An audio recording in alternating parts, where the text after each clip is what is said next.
नमस्कार।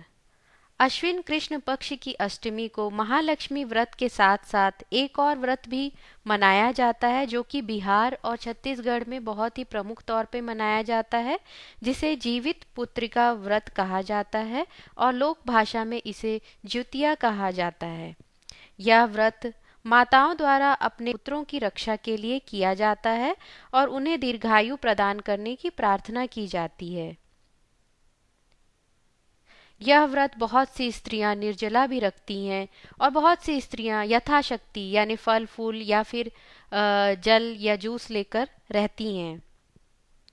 इस व्रत से संबंधित कहीं कहीं कुछ अलग अलग प्रथाएं हैं। अलग अलग कथाओं में एक कथा है कि चीली यानी कि मादा चील और सियारिनी ने इस व्रत को किया था और किस तरह से इस व्रत का उन्हें फल प्राप्त हुआ।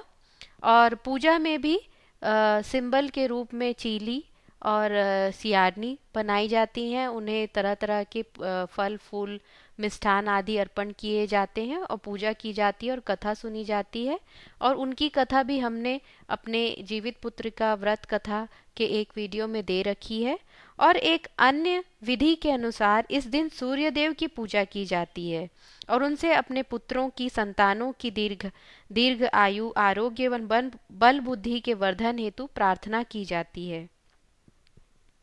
कहीं कहीं इस दिन व्रत की कुछ विधियां हैं, जैसे स्त्रियां इस दिन चाकू का प्रयोग नहीं करती और ना ही फल अथवा शाक सब्जी आदि काटती हैं।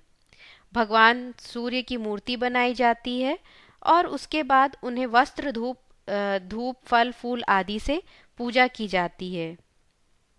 आरती करने के पश्चात बाजरे और चने से बनी वस्तुओं का भोग लगाया जाता है। कुछ महिलाएं सप्तमी की रात्रि को उड़द की दाल पानी में भिगोकर रख देती हैं और प्रातःकाल उसमें से कुछ दाने साबुत ही निगल जाती हैं। वैसे यह व्रत का कोई विधान नहीं है, लोक व्यवहार की बात है, जो शायद दिन भर निर्जरा रहने में असमर्थ महिलाओं हेतु प्रचलन में आ गई है।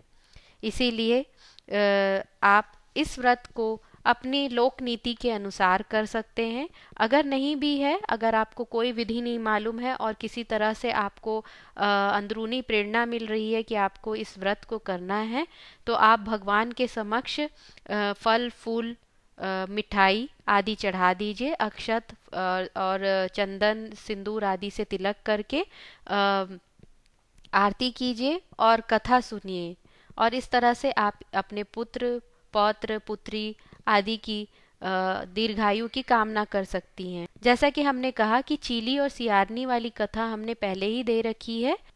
यहाँ पर हम आपको एक और कथा देंगे जो कि हमारे अगले वीडियो में है, जो कि सूर्य देव की कथा है। यह अगर आपके प्रांत में यह कथा प्रचलित है तो आप इस कथा को सुन सकती हैं। आशा करते हैं कि यह त्यौहार आपके लिए मंगलमयी होगा। धन्यवाद।